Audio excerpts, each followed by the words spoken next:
কাৰ্বি আংলং জিলাৰ মানজাত আজি সৃষ্টি হয় এক উত্তপ্ত পৰিস্থিতিৰ।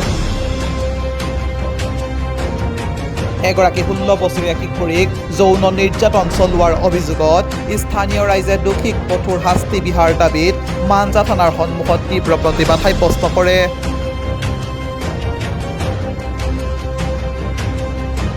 নৱমী পূজাৰ নিশা কিশোৰীগৰাকীক যৌন নিৰ্যাতন চলোৱাৰ অভিযোগ উত্থাপন কৰে।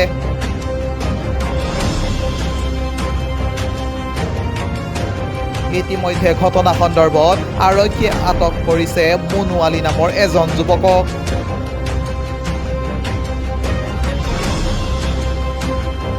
(35/23) নম্বৰত ভাৰতীয় দণ্ডবিধি আইনৰ 363-376 ধাৰাত গোচৰ ৰুজু কৰিছে আৰক্ষীয়ে।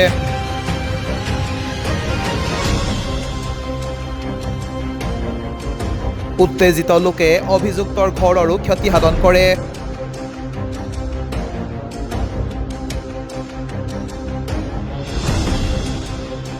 পৰিস্থিতি নিয়ন্ত্ৰণৰ বাবে আৰক্ষীয়ে লাঠিচালনাও কৰিবলগীয়া হয়।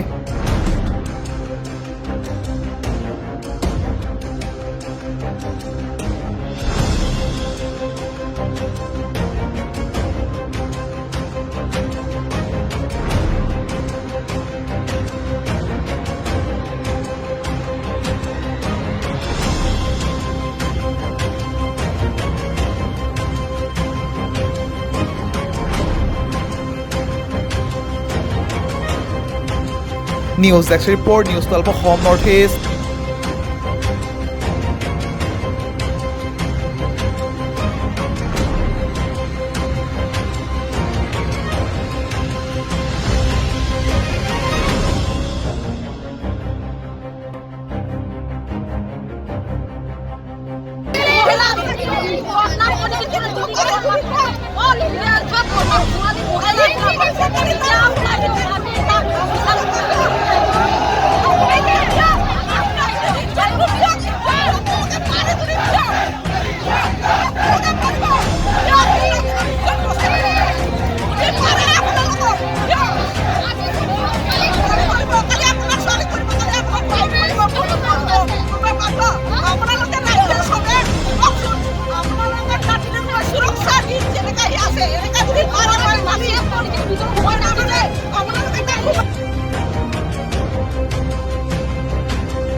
News 12 Assam north east.